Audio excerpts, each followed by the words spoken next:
Ce journal vous est offert par le FPI, Fonds de promotion de l'industrie, votre partenaire privilégié pour la réussite de vos projets.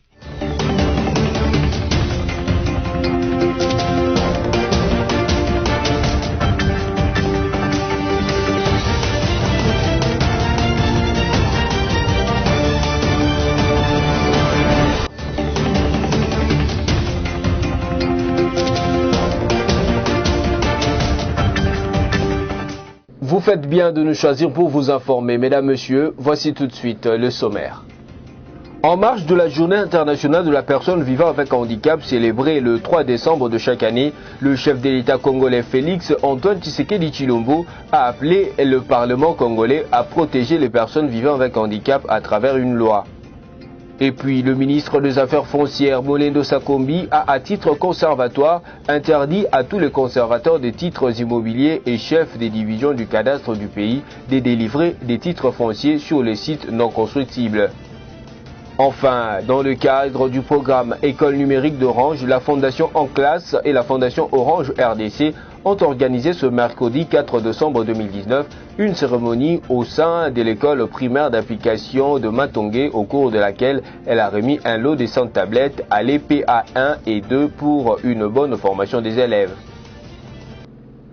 Bienvenue à toutes et à tous. Le chef de l'État, Félix Tshisekedi, a appelé le Parlement congolais à protéger les personnes vivant avec handicap à travers une loi. C'était en marge de la Journée internationale de la personne vivant avec handicap, célébrée le 3 décembre de chaque année. Liévin Luzulu. En marge de la célébration de la Journée internationale des personnes vivant avec handicap, ce mardi 3 décembre, le président de la République, Félix Antoine Tshisekedi Tshilombo, a appelé le Parlement à voter la loi pour la protection des personnes handicapées. Mesdames et messieurs, chers compatriotes, l'année 2019 est aussi celle où le Parlement de notre pays se mobilise pour l'adoption de la loi organique portant participation, promotion et protection des personnes vivantes avec handicap, telle que recommandée par l'article 49 de notre Constitution. À cet effet, j'encourage l'Assemblée nationale et le Sénat qui ont déjà inscrit dans leur calendrier l'examen et l'adoption de ce projet de loi à faire diligence afin de doter le pays d'un outil particulier devant encadrer, entre autres, la question de la représentativité des personnes vivant avec handicap. Dans ce message télévisé adressé à la nation, le chef de l'État congolais s'est également engagé à promouvoir l'égalité des chances en faveur de cette catégorie de personnes en se basant sur le thème de la journée. Il va donc de soi que j'attache une attention toute particulière aux personnes vivant avec handicap qui doivent se sentir capables d'œuvrer pour leur propre épanouissement, comme les autres citoyens, pour le développement de notre pays. C'est ce que j'appelle égalité des chances. C'est pourquoi la création au sein du gouvernement national du ministère délégué chargé des personnes vivantes avec handicap et autres personnes vulnérables est un pas vers la concrétisation de cette vision. Félix Tshisekedi Tshilombo a enfin demandé aux personnes vivant avec handicap d'intégrer activement la société pour contribuer au développement du pays. Je voudrais également lancer un appel à l'endroit de nos frères et sœurs vivant avec handicap pour leur dire d'avoir davantage confiance en elles et de s'impliquer dans le processus de la reconstruction de notre pays. En République démocratique du Congo, chaque personne a sa place et personne n'est à exclure. Le pays a besoin de la contribution de tout le monde. Et puis Jacques Kiabula Katoué, gouverneur du Haut-Katanga, a célébré la Journée internationale de personnes vivant avec handicap avec un groupe des handicapés de sa province. Il a promis à 5 de ces derniers l'intégration dans la fonction publique l'année prochaine. Encore une fois de plus, Liévin Luzolo pour de plus amples détails.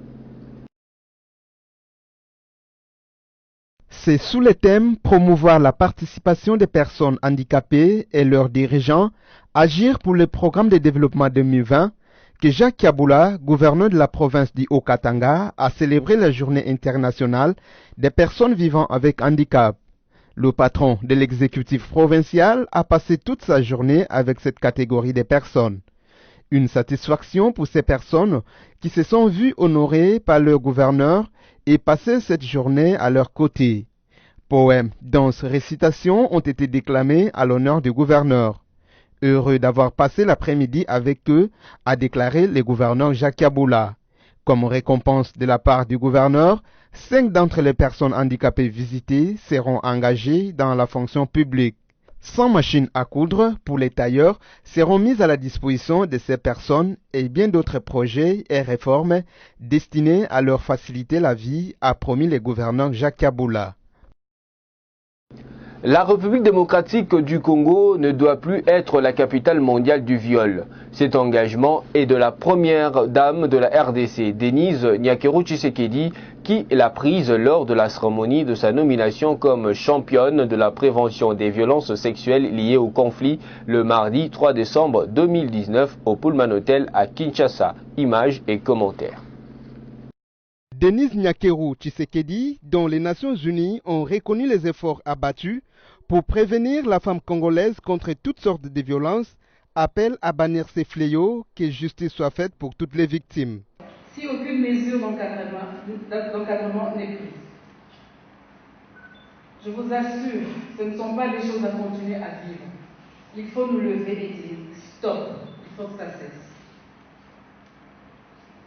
Il y a lieu de souligner et d'apprécier ici, à leur juste valeur, les efforts de toutes ces personnes qui assistent valablement notre pays dans la longue et pénible marche de la lutte contre ce fléau. Je peux ainsi citer ici toutes les institutions de la République, les organisations non gouvernementales, les agences des Nations Unies, nos dignes filles et fils du pays que je rencontre au cours de mes visites, dont l'un d'entre eux est bien connu pour son implication particulière. Je parle bien, et vous l'aurez deviné, du docteur Denis Mukwege, à qui je présente mes sincères condoléances. Ce n'est qu'ainsi que nous pourrons nous rendre fiers de léguer aux générations futures un lendemain sain, digne et meilleur, dans lequel tout individu pourrait se prévaloir d'un agréable bien-être. L'idéal serait qu'à l'article de son pèlerinage sur cette terre, la femme, de quelque point du globe que ce soit, puisse valablement dire, comme Aragon, cette vie fut belle. Mesdames et messieurs, distingués invités, en vos qualités et titres respectifs. Pralima Paten, représentant du secrétaire général des Nations Unies en matière de violences sexuelles en période de conflit, qui a décerné ce prix à Denise Nyakeru, explique les pourquoi du choix de la première dame congolaise.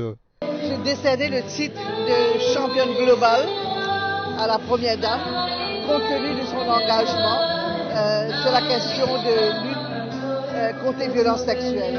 On s'est rencontrés, comme j'ai expliqué, on s'est rencontrés au Japon, puis à New York, nous avons discuté et elle s'est montrée très présente et elle s'est montrée très sensible à la question et très déterminée à prêter main forte à mon bureau aux efforts des Nations Unies sur toute cette question. Et donc je l'ai nommée, c'est tout le début d'une belle aventure.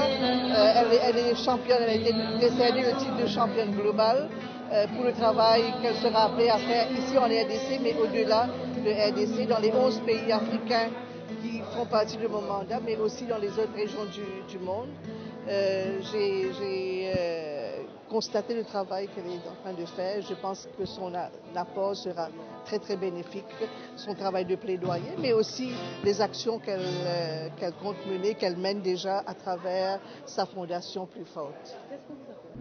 Tout à fait autre chose, le ministre des Affaires foncières Molendo Sakombi a, à titre conservatoire, interdit à tout le conservateur des titres immobiliers et chef des divisions du cadastre du pays de délivrer des titres fonciers sur les sites non constructibles, notamment les sites érosifs et collinaires de plus de 15% de pente. Suivez. Dans le but de prévenir les inondations dues aux constructions anarchiques, le ministre des Affaires foncières Molendo Sakombi a, à titre conservatoire, interdit à tous les conservateurs des titres immobiliers et chefs des divisions du cadastre du pays de délivrer des titres fonciers sur les sites non constructibles, notamment le site érosif et collinaire de plus de 15% de pente. Ce, en attendant la mise en place d'une commission pluridisciplinaire plurisectorielle telle que décidée lors de la 12e réunion ordinaire du Conseil des ministres du vendredi 29 novembre 2019. Il s'y est rappelé que les récentes pluies tombées sur Kinshasa ont causé des inondations et une quarantaine de morts la semaine dernière. Aussi, lors du dernier Conseil des ministres, le chef de l'État avait décrété la tolérance zéro en ce qui concerne les constructions anarchiques afin de prévenir les inondations et mettre la population en sécurité. Pour finir, dans le cadre du programme École numérique de Orange, la Fondation En Classe et la Fondation Orange ont organisé ce mercredi 4 décembre 2019 une cérémonie au sein de l'école primaire d'application de Matongé, au cours de laquelle elle a remis un lot de 100 tablettes à l'EPA 1 et 2 pour une bonne formation des élèves. Suivez ce reportage. Ce mercredi 4 décembre 2019, la Fondation En Classe, en collaboration avec la Fondation Orange RDC, a organisé une cérémonie durant laquelle elle a remis un lot de 100 tablettes à l'école primaire d'application 1 et 2 de Matongé dans la commune de Kalamou. Cette action entre dans le cadre du programme École numérique d'Orange RDC. Dans son mot de circonstance, le secrétaire général de l'EPST a salué l'action de ces deux fondations et a invité les écoles à en faire bon usage. Je note avec satisfaction qu'à travers son projet dénommé École numérique, expérimenté dans une dizaine d'écoles ciblées de la ville-province de Kinshasa, la Fondation Orange vient ce jour élargir le cercle de partenaires éducatifs qui appuient et accompagnent le ministère de l'enseignement primaire, secondaire et technique. J'en appelle à la bonne conscience des enseignants et des élèves bénéficiaires d'utiliser correctement ces matériels sous l'encadrement de leur chef d'établissement. À son tour, M. Giovanni, représentant de la Fondation En Classe, a imploré l'appui du gouvernement pour des actions plus grandes. La Fondation En Classe, dans ces programmes, dans ces 4 programmes qui constituent le pilier de l'amélioration des conditions d'études des enfants à l'école primaire, nous avons un programme qu'on appelle lecture numérique. Alors nous croyons à ce que les enfants ont aussi droit à avoir accès à l'éducation numérique dès les bas âges, pour leur permettre de grandir avec ça, comme c'est ce qui est d'actualité dans notre monde d'aujourd'hui. Ce que j'aimerais lancer au gouvernement congolais, comme je l'ai dit tout à l'heure dans mon discours, par l'entremise de l'EPST, un rapprochement avec nous, la Fondation En Classe, parce que nous avons une expertise à offrir au gouvernement concernant la gestion et l'implémentation du numérique dans les milieux scolaires. Et nous aimerons vraiment que notre collaboration avec les PST soit encore plus rapprochée et plus étroite pour faire bénéficier à toutes les écoles en RDC. À son tour, Steve Lucinde, parrain de l'EPA 1 Matongé, explique ici le pourquoi de cette action. Remise des kits à l'EPA 1 et l'EPA 2, des kits numériques dans le cadre du programme École numérique qui est mené par la Fondation Orange. Ce programme au fait vise essentiellement au développement de l'éducation par le numérique. Nous pensons que grâce au numérique, nous pouvons mieux faire accéder les enfants à l'éducation. Ça signifie d'abord les familiariser aux usages du numérique, c'est quelque chose d'indispensable aujourd'hui pour s'insérer dans la vie professionnelle, mais également d'avoir accès à un nombre illimité de contenus qui se trouvent sur les serveurs que nous avons mis à disposition des élèves et des enseignants pour qu'ils puissent justement apprendre beaucoup plus vite et beaucoup mieux. Voilà, ce pilote, c'est-à-dire que c'est la 4e école aujourd'hui qu'on est en train d'inaugurer. L'objectif c'est d'en faire 10 d'ici la fin de l'année, mais surtout c'est de discuter avec les autorités du pays pour pouvoir atteindre une vitesse de croisière où effectivement tous les établissements de la République, en tout cas les établissements des écoles primaires, secondaires et techniques, pourraient bénéficier de ce même programme afin qu'effectivement il y ait réellement un impact sur l'ensemble de toute l'étendue de la République démocratique du Congo. Des outils qui leur permettent d'être à la pointe de la technologie afin d'apprendre et d'enseigner dans les meilleures conditions. Plusieurs personnalités ont pris part à cette cérémonie, notamment le secrétaire général de l'EPST, représentant du ministre Willy Bakonga, le représentant du ministre de Petentik, les directeurs généraux de Orange RDC, pour ne citer que. C'est par ici que nous avons fini. Mesdames, Messieurs, voici le rappel des principaux titres. En marge de la Journée internationale de la personne vivant avec handicap célébrée le 3 décembre de chaque année, le chef de l'État congolais Félix Antoine Tshisekedi Tshilombo a appelé le Parlement congolais à protéger les personnes vivant avec handicap à travers une loi. Et puis le ministre des Affaires foncières Molendo Sakombi a à titre conservatoire interdit à tous les conservateurs des titres immobiliers et chefs des divisions du cadastre du pays de délivrer des titres fonciers sur les sites non constructibles. Enfin, dans le cadre du programme École numérique d'Orange, la Fondation En Classe et la Fondation Orange RDC ont organisé ce mercredi 4 décembre 2019 une cérémonie au sein de l'école primaire d'application de Matongé au cours de laquelle elle a remis un lot de 100 tablettes à l'EPA 1 et 2 pour une bonne formation des élèves. Ce fut un plaisir pour moi de vous présenter ce journal sur BSC TV. Merci de l'avoir suivi. Restez fidèles sur nos programmes. Je vous retrouve à la fois prochaine avec le même plaisir bien évidemment. Au revoir.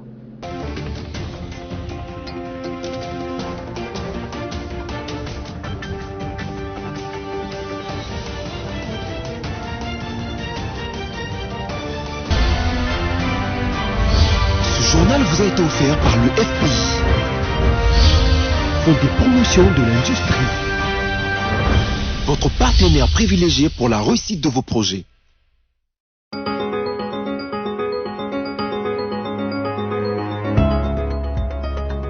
Bienvenue mesdames, messieurs à cette revue de presse en ligne sélectionnée pour vous. Ouvrons avec actualité.cd qui titre RDC, Félix Tshisekedi devant les congrès à la mi-décembre. Félix Tshisekedi se présentera à la mi-décembre devant les deux chambres du Parlement réunies en congrès. Son cabinet annonce que la date exacte sera connue dans les prochains jours. Les sources du bureau de l'Assemblée nationale rapportent que ce sera soit le 14 ou le 15 décembre. C'est cette dernière date qui est privilégiée par la direction de la presse de la présidence. Il est fort probable que le congrès ait lieu avant la clôture de la session ordinaire du Parlement, prévue le 15 décembre, dit-elle. Ce premier congrès permettra aussi au chef de l'État d'entrer à l'hémicycle et de rencontrer aussi pour la première fois les députés nationaux et sénateurs de son premier mandat. Selon la Constitution, les discours sur l'état de la nation ne fait pas l'objet de débats parlementaires, ajoute la direction de la presse présidentielle. Poursuivons cette revue avec Okapi.net qui écrit RDC, l'ONU lance un pont aérien pour sauver les malades d'Ebola à Biakoto. La coordination des Nations Unies pour la riposte à la maladie à virus Ebola en RDC, en collaboration avec la MONUSCO, a lancé depuis mercredi 4 décembre le premier pont aérien sur Biakoto dans le territoire de Mambasa en Ituri où sévit cette épidémie. Son responsable David Kresley précise que cette opération consiste à déployer momentanément des équipes par hélicoptère en vue de mener des activités de riposte sur le terrain pour contenir cette maladie. C'est très important maintenant que de contenir le virus pour que ça n'échappe pas de Biakoto pour faire des contaminations ailleurs, a affirmé David Kresley. La décision d'instaurer ces ponts aériens a été prise à la suite d'attaques récurrentes des miliciens qui ont contraint tous les agents chargés de la riposte à quitter la région. David Kresley annonce également le déploiement des casques bleus et des FARDC pour sécuriser cette zone. Bouclons cette revue avec Forum des As qui titre « Inquiétude sur les marchés d'échange du franc congolais face au dollar ». La BCC écarte le danger d'une dépréciation d'ici à la fin de l'année. Selon Jean-Louis Kaembe, directeur général de la BCC en charge des opérations monétaires, l'institution d'émission a encore les niveaux des réserves confortables. Il n'y aura pas de dépréciation du franc congolais sur les marchés d'échange local face au dollar américain d'ici à la fin de l'année en cours. Selon le directeur général de la Banque centrale du Congo, BCC, qui a donné cette ferme assurance hier sur Top Congo FM, l'institut d'émission a encore les niveaux des réserves assez confortables. Par ailleurs, Jean-Louis Kaembe précise qu'au niveau budgétaire, la situation est en train de rentrer dans l'ordre. L'équilibre au niveau des finances est en train d'être rétabli. Nous sommes en train de contrôler les injections d'utilité et pensons que, dans les jours à venir, La monnaie nationale franc-congolais devra encore se raffermir, dit-il. C'est la fin de cette revue de presse. Restez branchés sur les antennes de BC Télévision.